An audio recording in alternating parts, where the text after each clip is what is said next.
اعوذ باللہ من الشیطان الرجیم بسم اللہ الرحمن الرحیم الحمد للہ رب العالمین والحمد للہ الذی ہدانا لہذا وکنا لنہتدی لولا ان ہدانا اللہ ثم الصلاة والسلام علی اشرف الانبیاء والمرسلین خاتم النبیین شفیع ذنوبنا و طبیب قلوبنا ابی القاسم محمد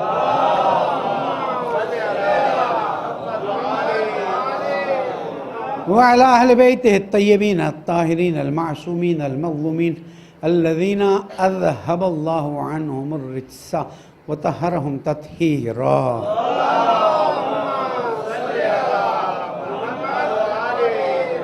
مومن کرام السلام علیکم ورحمۃ اللہ وبرکاتہ.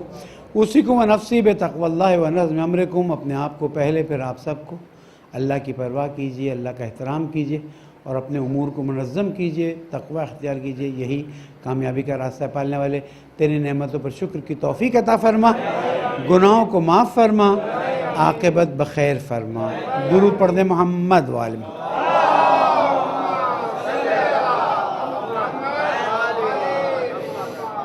عزیزان گرامی، مجھ جیسے گناہگار کے لیے خوشخبری ہے کہ ماہ رجب، ماہ شعبان اور ماہ رمضان کی آمد ہے. اور جتنا اللہ تعالیٰ کا شکر ادا کریں کم ہے کہ وہ اتنا مہربان ہے، اتنا رحمان ہے، اتنا رحیم ہے کہ وہ خود چاہتا بھی ہے کہ بندہ گناہوں سے صاف ہو جائے. وہ جانتا ہے کہ بندہ جب معاشرے میں رہتا ہے تو نہ بھی چاہتے ہوئے اس سے گناہ ہو جاتے ہیں. جیسے ہم روڈ پہ جاتے ہیں، ٹرک کا دھواں ہے، نہ بھی چاہتے ہوئے وہ دھواں ہمارے اندر جا رہا ہوتا ہے. لیکن رب العزت اپنے بندے سے اتنی شدت سے محبت کرتا ہے، اتنا. آپ اپنے اولاد سے جس طرح سے محبت کرتے ہیں، ظاہر ہے ہم اس کے بیٹے نہیں ہیں، نعوذ باللہ، ہم اس کی مخلوق ہیں. لیکن اسے اپنی مخلوق سے اتنی محبت ہے کہ جس کا بیان ہمارے لیے بہت مشکل ہے. تو کیوں نہ ہم بھی اپنے رب سے ٹوٹ کے محبت کرنے کی کوشش کریں. اب دیکھیں، میں اپنی مثال خود غرضی کے طور پر عرض کرتا ہوں. مجھے کسی سے کام ہوتا ہے تو کبھی اس کو فون کرتا ہوں، کبھی اس کو میسج کرتا ہوں، کبھی اس کو سلام علیکم کرتا ہوں کہ آگے چل کے اس سے مجھے کام نکلوانا ہے. اور کبھی وہ کام کر دیتا ہے، کبھی وہ کام نہیں کرتا، کبھی اس کام کی ضرورت پڑتی ہے، کبھی اس کام کی ضرورت نہیں پڑتی ہے. تو اللہ تعالیٰ شاید سوچتا ہوگا کہ میں ایسے بھی کتنا خود غرضی کا مقام ہے کہ جو شاید تیرا کام کرے نہ کرے، تیری ضرورت بھی پوری ہو نہ ہو، تیرا مسئلہ حل ہو نہ ہو، تو اسے فون کرتا رہتا ہے کہ کسی دن میں تو تیرا کام ہر وقت کرنے کے لیے تیار ہوں، میں تجھے ہر وقت جواب دینے کے لیے تیار ہوں، میں تجھے ہر وقت معاف کرنے کے لیے تیار ہوں، صرف تو ارادہ تو کر لے. تو ہم آج اسی ڈائریکشن میں ایک دعا کی طرف توجہ کریں گے. دیکھیں مومنین، واجب نماز آپ پڑھ لیتے ہیں، بہت اچھا ہے. اول وقت پڑھیں، بہت اچھا ہے. جماعت سے پڑھیں، خوبصورت ہے. مسجد میں آ کے پڑھیں تو 4 چاند لگ جاتے ہیں. خوشبو لگا کے پڑھیں تو پھر. لیکن ہماری ایک چیز کم رہ جاتی ہے اور وہ ہے نوافل کا پڑھنا. ہمارے ہاں اہل سنت بھائی ہم میں اس معاملے میں آگے ہیں. باقی چیزوں میں الحمدللہ ہم آگے ہیں، کوئی شک نہیں. لیکن نوافل پڑھنے میں وہ آگے ہیں. ہم نوافل پڑھنے میں بہت زیادہ بے توجہ، میں سستی کا لفظ شاید استعمال نہ کروں، بے توجہ ہی کرتے ہیں. کیونکہ ہم نے دیکھا کہ جب ہم نے کسی چیز کی طرف توجہ دلائی ہے تو مومنین نے توجہ کی اور کوشش کی ہے کہ اس کام کو انجام دیں. میں درخواست کروں گا ماہ رجب، شعبان، رمضان میں آہستہ، جیسے کہ ہمیں ماہ رمضان کی تیاری کرنی ہے، پریکٹس کرنی ہے، تو ہم ماہ رجب میں نوافل کی طرف زیادہ توجہ کریں. اس میں اللہ تعالیٰ ایک حدیث قدسی میں ارشاد فرماتا ہے کہ جب مومن فرض انجام دیتا ہے تو میں اس سے خوش ہو جاتا ہوں. لیکن جب وہ نوافل کا مسئلہ یہ کہ ہم نے فرض نہیں کیا ہے لیکن وہ میری خوشنودی کی خاطر یہ کام کرتا ہے، تو پھر میری اس کی دوستی ہو جاتی ہے. میں اس سے محبت کرنے لگتا ہوں، وہ مجھ سے محبت کا اظہار کرنے لگتا ہے. اور پھر اللہ تعالیٰ فرماتا ہے کہ پھر وہ اپنی آنکھ سے نہیں دیکھ رہا ہوتا، میری آنکھ سے دیکھ رہا ہوتا ہے. وہ اپنی زبان سے نہیں دیکھ رہا. جب عام مومن کے لیے اللہ تعالیٰ یہ بیان فرما رہا ہے تو امیر المومنین کے لیے کیا بات ہوگی؟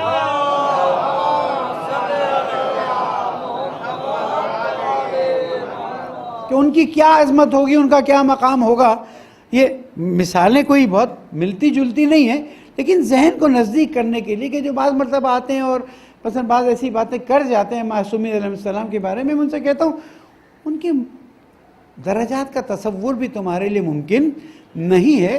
اور ایک جگہ میں نے گفتگو میں ایک بات کہی، شاید کچھ تھوڑی کڑوی ہو گئی، میں نے کہا کہ جس کی تعریفیں اللہ تعالیٰ نے کی ہوں، جس کی تعریفیں رسول اکرم نے کی ہوں، اس کی تعریف کے لیے ہم کوئی نیا پیرایا لائیں اچھا نہیں لگتا۔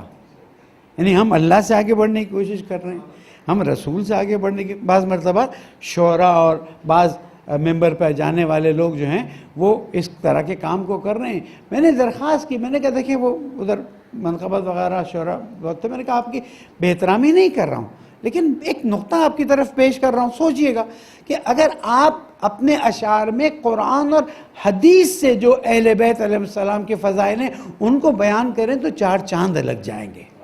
علیکم السلام۔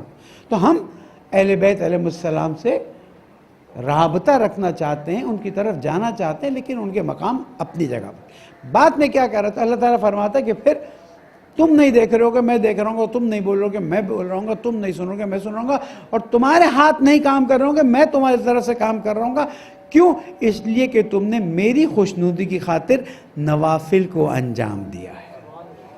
اور پھر ایک اور جگہ پر ہے کہ جب انسان نوافل پڑھنا شروع کرتا ہے تو اللہ تعالیٰ اس سے محبت اور دوستی کر لیتا ہے۔ اس کے بعد اللہ تعالیٰ کو پسند نہیں آتا کہ وہ کسی اور کا دوست بنے۔ تصور کیجئے، اور یہ حدیث سے باتیں کر رہا ہوں کہ یہ اللہ تعالیٰ کو پسند نہیں آتا وہ کسی کا دوست بنے۔ پھر اللہ تعالیٰ فرماتا ہے کہ میں اس سے اتنی شدت سے محبت کرتا ہوں کہ میں اسے قتل کر دیتا ہوں۔ وہ کیسے قتل کرتا ہے ہمیں نہیں پتا۔ پھر کبھی سلمان سے پوچھیں، کبھی ابو ذر سے پوچھیں، ہاں ہمارے یاسر سے پوچھیں، ان کی مثالیں ہمارے پاس موجود ہیں، اسی لیے ہم ان سے نزدیک ہونے کی زیادہ کوشش کرتے ہیں۔ پھر جب میں اسے قتل کر دیتا ہوں تو مجھ پر اس کی دیت واجب ہو جاتی ہے۔ حدیث قدسی ہے کہ جب بندہ مجھ سے نوافل کے ذریعے نزدیک ہوتا ہے، مجھ سے محبت کرنے لگتا ہے، اس لیے کہ میں نے تو نماز شب اس پہ فرض نہیں کی تھی نا، میں نے تو نماز صبح کے نافلہ اس پہ فرض نہیں کی تھی، جو فرض کیا تھا وہ تو پڑھتا ہے، اضافی تحفہ بھی میرے لیے بھیجتا ہے، الفاظ میرے ہیں، مفہوم حدیث اور قرآن کا ہے، تو پھر میں اسے اپنا محبوب بنا لیتا ہوں، اپنا دوست بنا لیتا ہوں، پھر میں اسے قتل کر دیتا ہوں۔ جب میں قتل کر دیتا ہوں تو مجھ پر اس کی دیت واجب ہو جاتی ہے اور میں خود اس کی دیت بن جاتا ہوں۔ کیا کہاں ہیں ہم کن چیزوں میں گھوم رہے ہیں، ہم کہاں؟ اس لیے معصومین ہمیں سلولی معصومین کا کام ہی یہ تھا کہ چاہنے والوں کا ہاتھ پکڑیں اور اوپر لائیں، نزدیک آؤ۔ اس لیے کہ بہترین مقام جنت میں یہ ہے کہ ہمیں معصومین علیہ السلام کے جوار میں کہیں جگہ مل جائے۔ ہم تو کہتے ہیں پیروں میں بھی جگہ مل جائے تو بہت بڑی بات ہے، جوار کی بات دور ہے، ایک درود پڑھ دیں محمد والے۔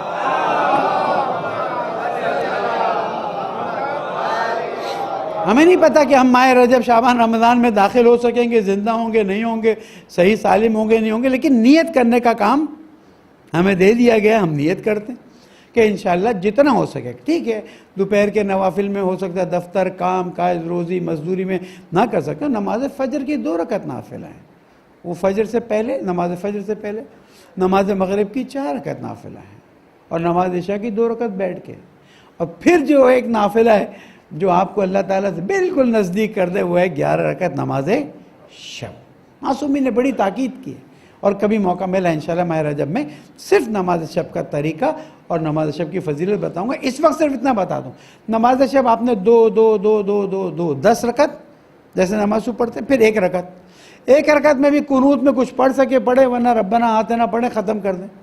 اگر ہو سکے تو 70 مرتبہ استغفار کر لیں، باقی سے انشاءاللہ بعد میں عرض کروں گا، ایسے کہ نقطہ مجھے کچھ اور بیان کرنا تھا، تھوڑا سا ٹائم آگے نکل گیا۔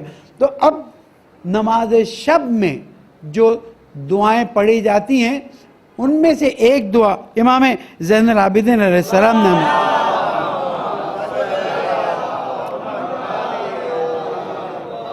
کہ پالنے والے میں جب نماز شب ختم ہو جائے تو آپ بیٹھیں اور اس کے بعد یہ پڑھیں، پالنے والے میں تیرے دروازے سے کیسے نا امید چلا جاؤں جبکہ مجھے بھروسہ ہے کہ تو میری دعا کو قبول کرے گا۔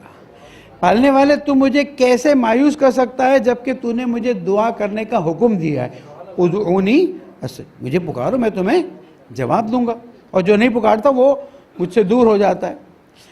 پالنے والے تو محمد اور ان کی آل پر رحمت نازل فرما، اور اس وقت، اب دیکھیں امام ہمیں کہاں لے جا رہے ہیں، اور اس وقت میرے حال پر رحم کرنا جب موت کے آثار میرے لیے ظاہر ہو گئے۔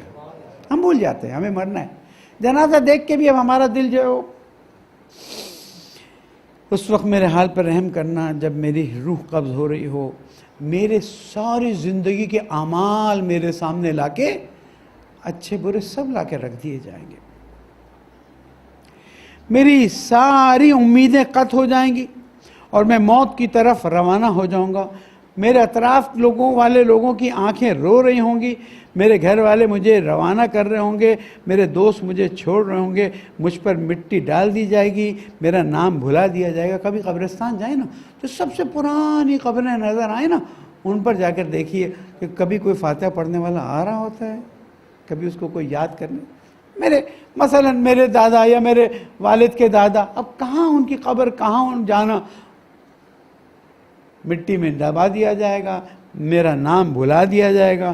آج نماز جمعہ میں ہوں تو موجود ہوں، کل نہیں ہوں گا، آہستہ آہستہ یاد، یہ قدرت کا ایک مجھ پہ مٹی ڈال دی جائے گی، میرا نام بھلا دیا جائے گا، میرا جسم جو ہے وہ بالکل ہی منقطع ہو جائے گا، میری یاد لوگوں کے ذہنوں سے نکل جائے گی، میری قبر جو ہے وہ بالکل ویران ہو جائے گی، نہ کوئی زیارت کرنے والا یعنی فاتحہ پڑھنے والا آئے گا، نہ کوئی مجھے یاد کرنے والا ہوگا۔ 2 4 سال 5 سال برسی فاتحہ، پھر اس کے بعد بھلا وظاہرت، اور پھر یہ ہوگا کہ جو میرے گناہ تھے وہ کھل کے سامنے آ جائیں گے، اور جو میں نے لوگوں پہ ظلم کیے تھے نا، میں نے اپنی بہن کا عرش کھا لیا، میں نے اپنے بچوں کا حق کھا لیا، تو اس وقت نہیں لیکن قبر میں، اور ظہرت من المظالم، میں نے جو لوگوں پہ ظلم کیے ہیں وہ سامنے آ جائیں گے، اور جو شکایت کرنے والے ہیں میرے خلاف ان کی فہرست سامنے لمبی ہو جائے گی، اور جن پہ میں نے ظلم کیا ہے وہ جب میرے سامنے آئیں گے اور کہیں گے پالنے والے اس نے ہم پر ظلم کیا۔ سوچئے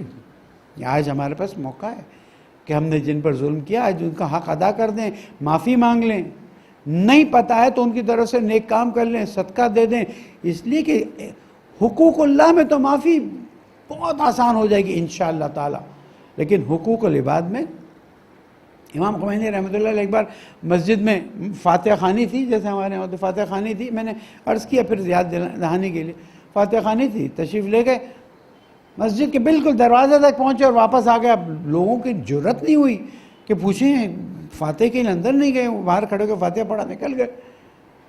پھر دوسرے تیسرے دن جو شاگرد ہوتے ہیں وہ گئے، پوچھا کہ خیریت ہے؟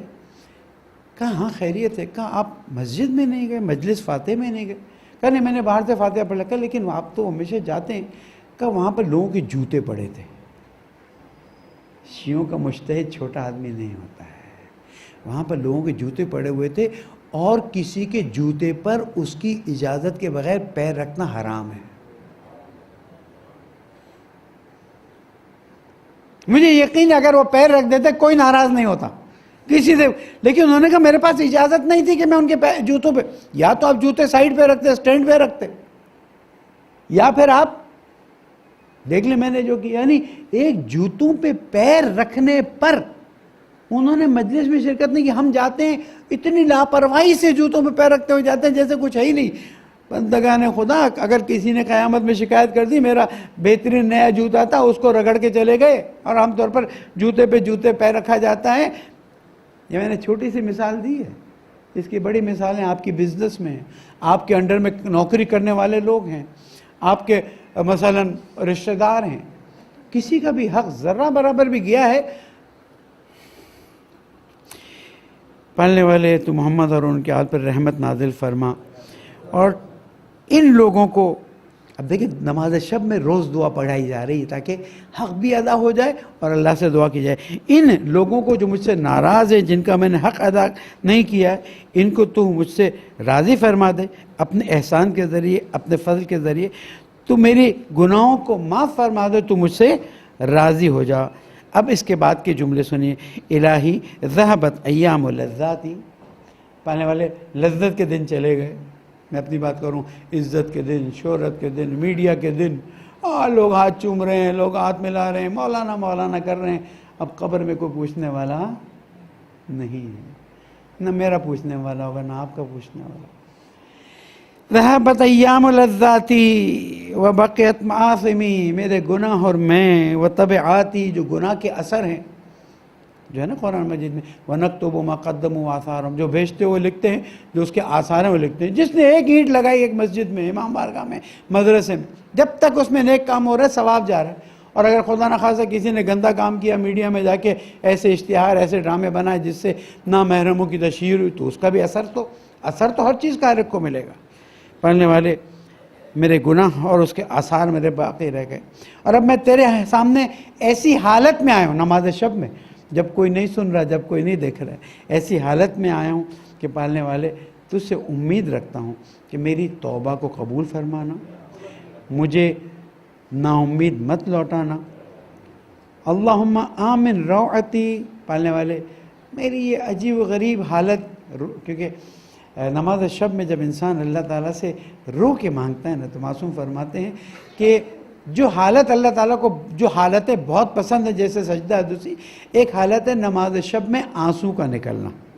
کوئی ہوتا نہیں نا، کوئی تعریف کرنے والا نہیں، کوئی پوچھنے والا نہیں، کوئی دیکھنے والا نہیں، آپ ہوتے ہیں اور اللہ سبحانہ و تعالیٰ ہوتا ہے۔ اس وقت جب آپ کہتے ہیں پالنے والے میرے حال پر رحم فرما دے، تو اللہ تعالیٰ فرشتوں سے کہتے ہیں، فرشتوں تم کہتے تھے یہ تو زمین پہ فساد پھیلائیں گے اور خون بہائیں گے، دیکھو یہ فساد پھیلانے والا آ کے مجھ سے معافی مانگ رہا ہے، مجھ سے توبہ کر رہا ہے۔ پالنے والے تو مجھے معاف فرما دے اور مجھے پھر سے اپنا اچھا بندہ بننے کی توفیق عطا فرما دے۔ یہ مختصر ترین دعا ہے جو نماز شب میں ہمارے لیے معصومین نے تلقین کی ہے۔ انشاءاللہ میں یہ پوری دعاؤں کا پورا ایک چھوٹا سا بکلیٹ میں نے بنایا ہے، سافٹ کاپی ہے، میں جس کو چاہیے ہوگی زہر اکیڈمی کے ذریعے میں پلوا دوں گا، اپنے فیس بک پہ بھی ڈال دوں گا۔ پڑھیے اس لیے کہ دنیا میں تو مشغول رہنے والے بہت سے ہیں، اللہ کی طرف توجہ کرنے والے بہت کم ہیں، اور ہم اہل بیت علیہ السلام کے ماننے والے ہیں، تو انہوں نے تو ہمیں اللہ کی طرف ہی راستہ دکھایا ہے۔ اہل بیت کے کسی جملے سے اللہ کے علاوہ کوئی راستہ نظر نہیں آتا، تو ہم بھی اللہ کے اچھے بندے بن جائیں، باقی جو چھوٹی موٹی چیزیں ہیں وہ معاف کر دے گا۔ پالنے والے گناہ گار ہیں، خطا کار ہیں، ماہ رجب شعبان رمضان کی فضیلت عطا فرما، صحت سلامتی کے ساتھ عبادت کی لذت عطا فرما، بیماروں کو شفا کامل عطا فرما، کورونا کے شر سے محفوظ فرما، ہمارے ملک کو امن کا گہوارہ بنا دے، ہماری مشکلات کو آسان فرما، جہاں مومنین ان کی جان مال آبرو کی حفاظت فرما، مرحومین شہداء کے درجات کو بلند فرما، ہماری نسلوں کی اصلاح فرما دے۔ پالنے والے تجھے محمد و آل محمد کا واسطہ، علماء کرام مراج اعظام، رہبر معظم، قائد محترم، سب کی توفیقات میں اضافہ فرما۔ اے رب العزت تجھے محمد و آل محمد کا واسطہ زمانے کے منگوں سے راضی فرما، ان کی ظہور میں تعجیل فرما۔ بسم اللہ الرحمن الرحیم، والعصر ان الانسان لفی خسر الا الذین آمنوا وعملوا الصالحات وتواصوا بالحق وتواصوا بالصبر، صدق اللہ العلی العظیم۔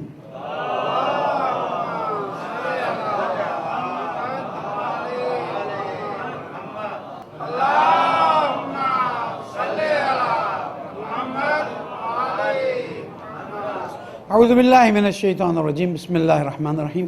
مومنین تقوی اختیار کیجئے کہ یہی کامیابی کا راستہ ہے۔ جن حالات سے ہم گزر رہے ہیں، جن مسائل سے ہم گزر رہے ہیں، آپ کے سامنے ہیں۔ کورونا کے ویکسین پہ کچھ تحقیقات ہوئی ہیں، کچھ اہل سے ہم نے بات کی ہے، انہوں نے کہا کہ اگر آپ کہنا چاہیں تو کہیں کہ چائنا والا ویکسین جو ہے وہ نسبتاً بہتر ہے اور اسے لیا جا سکتا ہے۔ تو انشاءاللہ آہستہ آہستہ ہمت کیجئے، جن جن کی ٹرن آتی ہے اس ٹرن کے مطابق اگر چاہیں تو، ہماری صرف سجیشن ہے، یہ نہیں کہ ہم کہہ رہے ہیں۔ چائنا والا ویکسین نسبتاً ہمیں بتایا گیا ہے، اگر کسی کے پاس کوئی اور اوتھنٹک اطلاع ہمیں دیجئے، ہم اس کو آگے بڑھائیں گے۔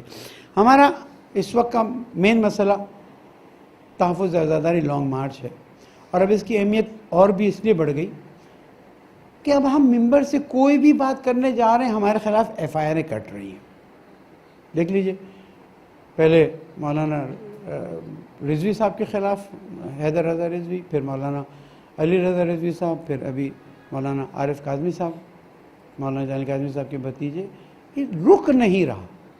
ٹھیک ہے، میں اپنے ان محبت کرنے والے اور ہمارے ان اہل بیت علیہ السلام کے دین کی تبلیغ کرنے والے مبلغین سے درخواست کروں گا تھوڑا اور احتیاط کر لیں. لیکن میں دیکھ رہا ہوں کہ جتنا احتیاط ہوتا جائے گا اتنا ہمارا دائرہ جو ہے وہ اور بھی ٹائٹ کیا جائے گا اور روکا جائے گا. اب آج جمعے کا دن آ گیا، ہم دیکھ رہے ہیں کہ حکومت سندھ ان معاملات میں بالکل بھی سیریس نہیں ہے، لیکن ہم عزاداری کی ایف آئی آر کے معاملے میں سیریس ہیں، اور اس معاملے میں جو ساتھ دینا چاہتا ہے دے، نہ دینا چاہے نہ دے، اس کی مرضی ہے. لیکن میں اتنا جانتا ہوں کہ آج اگر ہم نے ایک مضبوط قدم نہیں اٹھایا، آئندہ ہمارے لیے، اب دیکھیں پنجاب سے کل سے میسیج آنا شروع ہوئے کہ یوم فاطمہ میں ہونے والی مجالس پر ایف آئی آریں کٹنا شروع ہو گئی. ایک بار ایک مضبوط قدم اٹھا لیجئے، پھر آپ دیکھیے کہ حکومتیں خود بخود جھک جائیں گی. وہ سمجھتی ہیں جیسے اپوزیشن کے لانگ مارچ ہیں ویسے یہ لانگ مارچ ہیں، انہیں نہیں پتہ ہے کہ اپوزیشن کے لانگ مارچ کے مقاصد اپنی جگہ پر سامنے ہیں، لیکن ہمارے لانگ مارچ کا مقصد صرف اور صرف تحفظ عزاداری ہے. اللہ صلی محمد. کہنے والے نے کہا عزاداری کی حفاظت تو جناب زہرا فرمائیں گی، کوئی شک نہیں ہے کہ عزاداری کی حفاظت جناب زہرا فرما رہی، تب تو ہم کر سک رہے ہیں، ورنہ تو ہم ایک لفظ نہیں نکال سکتے تھے. لیکن عملاً عزاداری انجام دینے کی اور عزاداری کے خلاف کوئی سازش ہو رہی، اس کا مقابلہ کرنے کا وظیفہ ہمارا بنتا ہے، اور ہم انشاءاللہ اس میں ایک قدم بھی پیچھے نہیں ہٹیں گے. 14 مارچ کو سکھر سے ہم شروع ہوں گے اور 15 مارچ کو کراچی میں داخل ہوں گے. آپ کی مرضی، جیسے بہتر سمجھیں شرکت کیجئے، اور کم از کم اپنے ضمیر کو مطمئن کیجئے کہ میں نے اپنا حصہ ڈال دیا. درود پڑھ دیں محمد.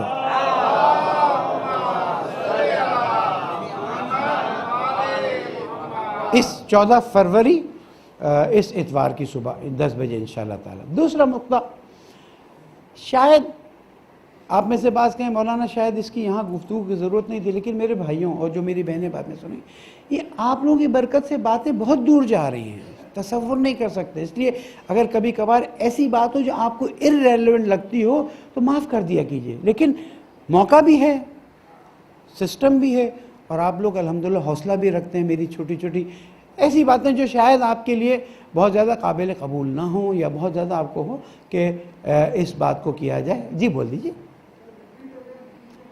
دیکھیں 14 فیبروری سنڈے کی صبح سکھر سے کراچی کی طرف لانگ مارچ ہوگا. جیسے جیسے آتے جائیں گے سندھ کے مختلف اضلاع اور ڈویژن سے لوگ ملتے جائیں گے اس کیا کہتے ہیں مین ہائی وے پہ. اور اس کے بعد 15 کے دن کسی وقت، امید ہے ویسے سوشل میڈیا پہ اناؤنس ہوتا جائے گا، ماشاءاللہ بھرا ہوا اس وقت، 15 کی دوپہر کے بعد کراچی میں انٹری ہے. انشاءاللہ کوشش کیجئے گا کہ استقبال کریں اور شرکت کریں. دیکھیں یہ بالکل پرامن ہے، ہمارا کوئی، دیکھیں امام حسین علیہ السلام نے بتایا ہے کہ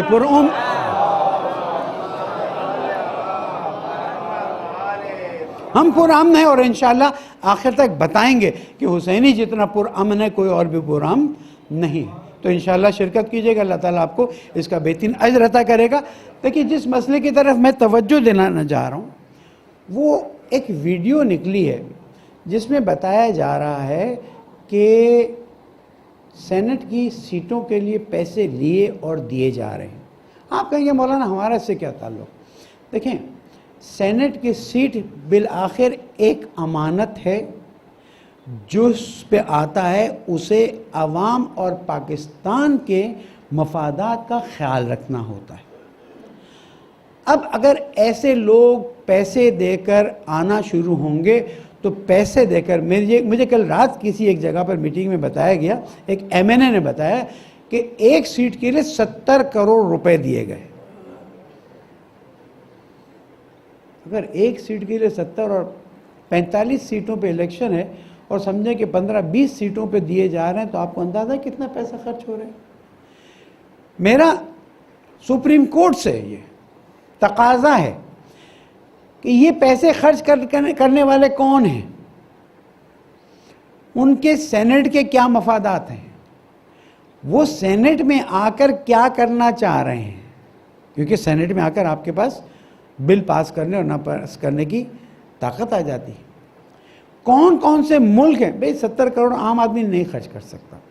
کون کون سے ملک ہیں جو سینیٹرز کو الیکٹ کرانے میں یا سلیکٹ کرانے میں کروڑوں روپے خرچ کر چکے؟ میں آئندہ کی بات نہیں کر رہا ابھی، وہ چھوڑ دیجئے۔ پچھلے الیکشن جو ہوئے میرے خیال میں 3 سال پہلے کی بات، اس میں چلے 70 کروڑ نہیں تو جو بھی کروڑ تھے وہ سامنے آپ کے پاس ویڈیو آ گئی۔ پہلا مسئلہ یہ ہے کہ یہ پیسے کن ملک والوں نے دیے ہیں؟ شاید کسی نے اس ڈائریکشن میں سوچا ہی نہیں۔ کس ملک والوں نے دیے ہیں 70 کروڑ اور کیوں دیے ہیں؟ یہ 70 کروڑ آفیشل آئے ہیں یا ان آفیشل آئے ہیں؟ ہماری تو چھوٹی سی بات ہوتی ہے تو میں SME صاحب یہ آپ نے 15,000 راشن کیسے بانٹے، یہ آپ کو اس کا حساب دیں۔ ہم نے تو دیا، قائد محترم کو خط بھیجا گیا کہ یہ SME صاحب آپ کے نام سے راشن بانٹ رہے ہیں، آپ جانتے نہیں جانتے۔ انہوں نے تو پورا جواب دے دیا۔ ہم نے غریب لوگوں کو راشن بانٹا تو ہم سے سوال کیا گیا کرو، تمہارا حق بنتا ہے تاکہ دودھ کا دودھ اور پانی کا پانی ہو جائے۔ میں تمہیں اس حق سے نہیں روکتا، تمہیں ملک چلانا ہے، تم جاسوسی کر کے انٹیلیجنس کے ذریعے چیزوں کو لیتے ہو، تمہیں حق دیتا ہوں، ورنہ ہمارا ملک نہ چل سکے۔ اب دیکھیں نا CTD نے بڑی کارروائی کی کراچی میں اور بہت بڑی دہشت گردی کو روکا، تو انٹیلیجنس بیسس پر نا، ہم انٹیلیجنس کو برا نہیں کہتے، لیکن جہاں پر انٹیلیجنس کو کام کرنا چاہیے وہاں کام کریں نا۔ کن ملکوں نے ان سینیٹرز کو پیسے دیے؟ کیوں دیے ہیں؟ کس ڈائریکشن سے یہ پیسے آئے ہیں؟ آفیشل آئے ہیں یا ان آفیشل آئے ہیں؟ آیا FBR نے اس کا ریکارڈ مانگا ہے کہ نہیں مانگا؟ یہ 70 کروڑ 50 کروڑ ایک آدمی نے لے کے کہاں چھپائے، کہاں استعمال کیے؟ مجھ سے تو FBR نے فوراً 2 سال پہلے کہا کہ جو آپ نے انکم ٹیکس ریٹرن جمع کر رہے تھے اس میں آپ کا آبجیکشن آڈٹ آئے، آپ جواب دیں۔ ہم نے جواب دیا۔ میرا بیٹا ایران میں ہے 5 سال سے، اس کے انکم ٹیکس 0 بھرا ہوا ہے، اس میں بھی انہوں نے اعتراض ڈالا کہ نہیں اس کی آڈٹ میں اعتراض ہے، آپ آئیے، ہمیں باقاعدہ ٹیکس پیئر ہیں، ہمارا NTN ہے۔ یہ 70 کروڑ روپے 50 ایجنسیز کو نہیں پتا چلا۔ ایجنسیز کو صرف میرے لاپتہ نوجوان ہی نظر آتے ہیں، ایجنسیز کو ہم شیعہ ہی نظر آتے ہیں، ایجنسیز کو FIR زاداروں پہ نظر آتی ہیں، ان کو نہیں نظر آتا۔ پھر میرا سوال ہے نیشنل ایکشن پلان کہاں ہے؟ بہت معذرت کے ساتھ یہ 2 مسئلے ہیں جن کو نظر انداز نہیں کیا جا سکتا۔ ان پیسوں کو کہاں استعمال کیا گیا ہے، کن لوگوں کو دیا گیا ہے؟ نیشنل ایکشن پلان ان پیسوں کے معاملے میں کوئی ایکشن لے گی یا نہیں لے گی؟ FATF کا مسئلہ ہے، میرے ملک کو بلیک لسٹ انہی بے غیرتوں کی وجہ سے کیا جا رہا ہے۔ میں تو اس کو معاف نہیں کر سکتا اور میں مومنین سے کہوں گا آواز اٹھائیں۔ یہ صرف یہ نہیں کہ الیکشن میں پیسے چلتے ہیں، یہ دیکھیں ڈرامے بازی ہے۔ معذرت میرے الفاظ تھوڑے سے نامناسب ہیں، یہ ڈرامے بازی ہے۔ الیکشن میں پیسہ نہیں چلنا چاہیے، ہر پارٹی والا اپنی پارٹی کو۔ بات اس سے بہت آگے ہے۔ میڈیا آؤ نا، جرأت ہے بلاؤ مجھے، میں جواب دیتا ہوں، میں بتاتا ہوں کہ جناب FATF کا معاملہ ہے۔ اگر 50 کروڑ ایک سیٹ کے لیے دیے گئے تو 20 سیٹوں کے لیے کتنے ہوئے؟ 10 ارب روپے۔ تمہارے تو ایک ٹرانزیکشن پانی کے پیسوں کے لیے زہرا اکیڈمی کے اکاؤنٹ میں آئے تو تم نے اتنا شور مچایا اور آج تک پھنسے ہوئے ہیں ہم۔ ورلڈ فیڈریشن نے پیسہ بھیجا، آفیشل بھیجا ہے، اسٹیٹ بینک نے ہم نے لکھ کے دیا ہے، ہماری گردن یہاں تک پھنسائی ہوئی ہے۔ پھنساؤ، ہمارا بالکل پیج صاف ہے، اس میں ہمیں فکر نہیں ہے۔ لیکن میرا سوال ان لوگوں سے ہے کہ اگر 10 ارب روپیہ پچھلے الیکشن میں خرچ ہوا تھا، تم سو رہے تھے، تم کو پتہ نہیں چلا، اور اب ویڈیو آئی تو شور مچا رہے ہیں۔ ہاں میں جانتا ہوں کہ ان پیسوں سے ٹیررزم میں بھی کام لیا گیا ہے، ان پیسوں سے پاکستان کی بنیادوں کو کمزور کرنے کے لیے بھی کام لیا گیا ہے، اور میں عرض کرتا ہوں کہ ان پیسوں سے اس زمانے سے لے کر آج تک لوگوں کی زندگیوں کو خراب کرنے کا کام کیا گیا ہے۔ بلا لیں مجھے کسی دن، انشاءاللہ اللہ تعالیٰ نے توفیق دی تو امام زمانہ کا ایک خادم جا کے چیزیں واضح کرے گا۔ کہاں جا رہے ہو؟ ہم پہ بم کس نے مارے؟ عاشورہ کا دھماکہ کس نے کروایا؟ اربعین کس نے کروایا؟ گلے ہمارے گلستان میں کس نے کٹ رہا ہے؟ کوئٹہ کے شہداء کے خون ابھی تک تازہ ہیں۔ FATF علیکم السلام اور نیشنل ایکشن پلان، یہ 2 چیزیں فوراً ہلنے چاہیے اور ان تمام کو گرفتار کر کے واقعی سزا دی جانی چاہیے، ورنہ ہم خاموش نہیں بیٹھیں گے، یہ ہمارا حق بنتا ہے۔ اور اس کے بعد ان کو سینٹ میں کیسے بیٹھے رہنے دیا جائے گا؟ ان کو سب سے پہلے عمران خان کو کرنا چاہیے تھا، مجھے نہیں معلوم وہ کس ڈائریکشن میں سوچ رہے ہیں۔ سب سے پہلے جیسی ویڈیو آئی ان کو سینٹ سے باہر نکالو، ان کو پکڑو، ان کے خلاف کیس بناؤ، کہاں گئے 50 کروڑ، کیا کیا اس کی وہ دو۔ بہت نواز شریف ہی تمہیں ملا ہے، مجھے کسی سے کوئی محبت نہیں، مثال کے طور پر دے رہا ہوں، یا مثلا سندھ کے لوگ تمہیں ملے ہیں، یہ نہیں ملے ہیں کیونکہ تمہاری پارٹی سے تعلق رکھتے ہیں۔ انصاف کا تقاضا یہ ہے، ان کو فوراً سینٹ سے نکالو، ان کے خلاف FIR کاٹو، FATF national action plan Zarb Azb کے ذریعے ان کی ساری تحقیقات کراؤ، دودھ کا دودھ پانی کا پانی ہو جائے گا۔ ہمارا وعدہ انشاءاللہ پیر کے دن جب یہ لانگ مارچ کراچی پہنچ جائے گا آپ کی زیارت ہوگی، اور انشاءاللہ آزاداری کے تحفظ میں ہم اپنے پانی کا ایک قطرہ ڈالیں گے۔ پالنے والے تجھے محمد و آل محمد کا واسطہ، تجھے تیری عظمتوں کا واسطہ، تجھے تیری رحمتوں کا واسطہ، ہمارے اس پیارے ملک کے مسائل کو حل فرما، ہماری پریشانی کو دور فرما۔ جو ملک کی حفاظت کر رہا ہے تو اس کی حفاظت فرما، جو ملک کے خلاف سازش کر رہا ہے اسے نابود فرما، مومنین کی جان مال آبرو کی حفاظت فرما، پالنے والے ان FIRوں کو ختم کرنے میں ہماری مدد فرما، پالنے والے بھرپور عزاداروں کے ذریعے اپنی ایک طاقت کا مظاہرہ کرنے کی توفیق عطا فرما۔ پالنے والے تیرے گناہ گار بندے ہیں، خطا کار بندے ہیں، ماہ رجب آ گیا، ماہ شعبان آ گیا، پالنے والے اس میں لذت کے ساتھ عبادت کی توفیق عطا فرما، مناجات کی توفیق عطا فرما، روزے نماز کی توفیق عطا فرما۔ پالنے والے تجھے محمد و آل محمد کا واسطہ ہماری نسلوں کی اصلاح فرما دے، جو بیٹے بیٹیوں کی شادی کی عمر پہنچی ہے ان کی شادی کے وسائل فراہم فرما دے، بے گناہ اسیروں کو آزاد فرما دے، ہم سب کی حاجات کو روا فرما، ہمارے گناہوں کو معاف فرما، اور 13 رجب کی برکتوں کو بہتر طریقے سے ہمیں عطا فرما دے۔ زمانے کے امام کو راضی فرما، ان کے ظہور میں تعجیل فرما۔ بسم اللہ الرحمن الرحیم، اذا جاء نصر اللہ والفتح ورأيت الناس يدخلون في دين الله أفواجا فسبح بحمد ربك واستغفره إنه كان توابا۔ صدق الله العلي العظيم۔